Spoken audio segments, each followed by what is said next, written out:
uses the administrative state like a fleshlight is predicated upon a couple things. One, direct cash infusions to the Trump administration, to the Trump campaign, to Donald Trump in general. But more importantly than that, Elon Musk presented himself as a attack dog for Donald Trump. Elon Musk stated time and time again that he would spend endless amounts of money on primaries against Republicans who actually dared to step out of line with Trump's agenda. Elon Musk wanted to prove himself in this space by going foolishly to Wisconsin to prove that he could spend endless amounts of money on a Wisconsin race, a Wisconsin special election that was more costly overall than a senatorial race. Think about how insane that is. And last night, he failed in spectacular fashion in a way where every analyst basically reported Elon Musk's presence in this race was a giant burden for the Republican Party. And I also predicted last night that this would be the turning point between the relationship of Donald Trump and Elon Musk. While Donald Trump, I said, would most likely still, quote unquote, defend him publicly, but not to the same severity that he used to, it's over. Their relationship is done because Donald Trump can't stand fucking losers. And it turns out today that's already being reported on.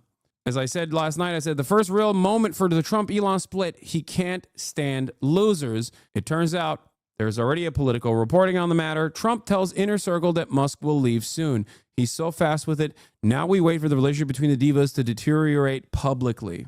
The copium and the sea of this celebration for the Democratic Party came from Elon Musk, who said, I expected to lose, but there is value to losing a piece for a positional gain. There was no value. Elon Musk is coping. And it seems even his fan base is not eating this up. We have breaking news right now. Sources tell ABC News Elon Musk could be taking a step back from his role in the administration. Musk is classified as a special government employee, which only lasts 130 days. But it's been widely rumored the White House could take steps to extend his role. Let's bring in ABC News senior reporter Catherine Falders for more on that. Catherine, what are you hearing?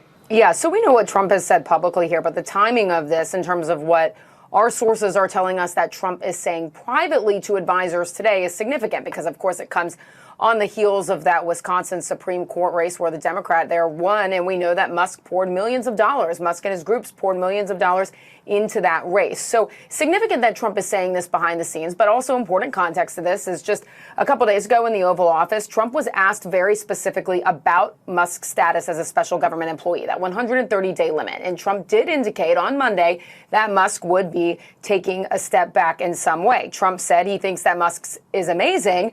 And he said, quote, but I also think he's got a big company to run. And so at some point, he's going to be going back. He wants to. Trump was shielded from criticism by the cult of personality. Musk represented an outlet for Dems and disgruntled Republicans who would otherwise not criticize the Trump admin, a lightning rod for criticism. Well, he's a lightning rod for criticism because he's also incredibly annoying. I need you to understand something. He is unimaginably boring. He's gross. He's a freak. He doesn't have Trump's charisma. He doesn't. Trump is at least telegenic. He's zesty. He has a passion for the things he cares about, like Broadway musicals, Cats, Phantom of the Opera, Andrew Lloyd Webber. These are things that you can associate with him. Whether you like him or not, it doesn't matter. He's a telegenic figure. Elon Musk doesn't have any of those qualities. He just has a bunch of the dumbest people on a platform that he purchased, dick riding him into oblivion. He doesn't have any of that shit in the wild. It does not translate to real popularity. You cannot purchase real popularity this way. That's why a lot of these autistic billionaires hide in the shadows instead of constantly trying to narcissistically make themselves the forefront of these companies, okay? That's it. Because otherwise, they're going to be in broad daylight going, I'm becoming USA. And everyone's going to be like, what the f***? This is the guy? This is the richest guy on the planet? What is going on? Now, look, some of Musk's defenders, according to sources that we're talking to in the White House, say that it's overblown that Musk is being pushed out. And look, we're not saying that he's being pushed out. He could be taking a step back. You and I both know. Yeah. Also, Elon Musk is here contesting the White House narrative initially they came out that was like, no, he's taking a back seat. Like, it's normal. He was going to. With Caroline Levitt saying, this scoop is garbage. Elon Musk and President Trump have both publicly stated that Elon will depart from public service as a special government employee when his incredible work at Doge is complete. Yeah, exactly. Elon Musk has lost his lifeline, okay? Everyone is saying that he's departing, and he's like, oh, it's fake news. I'm departing because I'm leaving. You can't fire me. I quit. That's what this is. But it's not enough.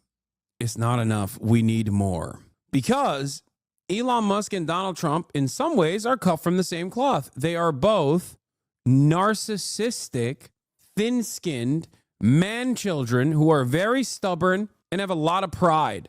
Therefore, I suspect that this relationship will deteriorate publicly as well as privately, as it's happening right now.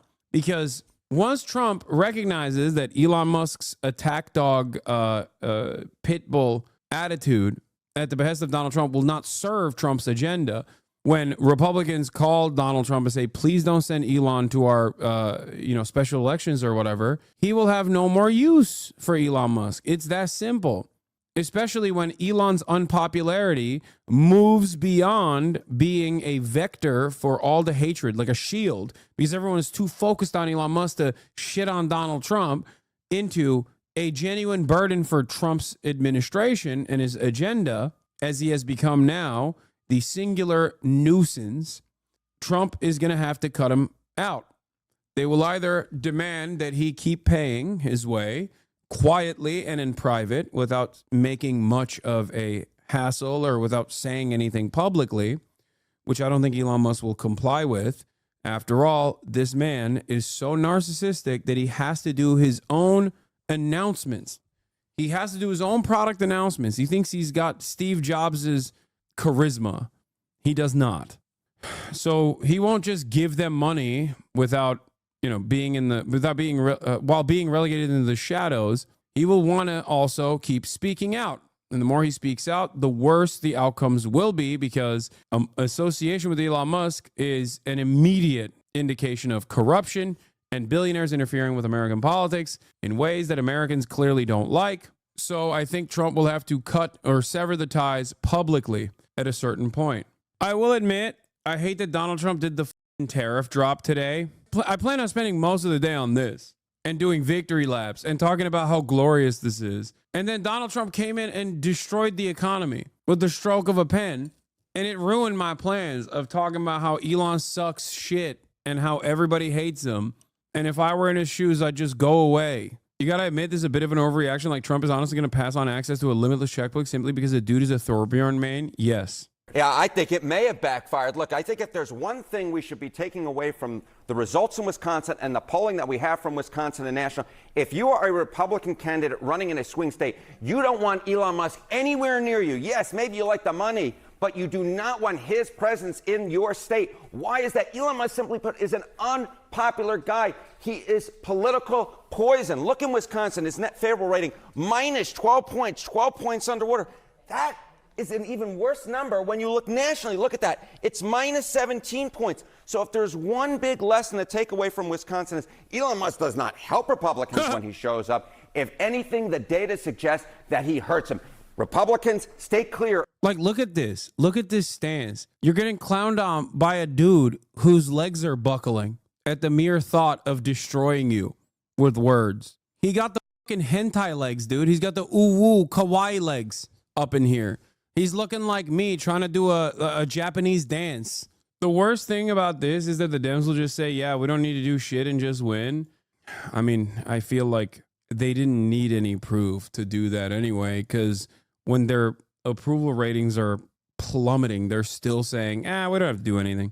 So I'm going to be very honest with you. I don't think they need any sort of evidence that their incompetence is actually helping them fail upwards. They just would have done what they were going to do, which is nothing regardless.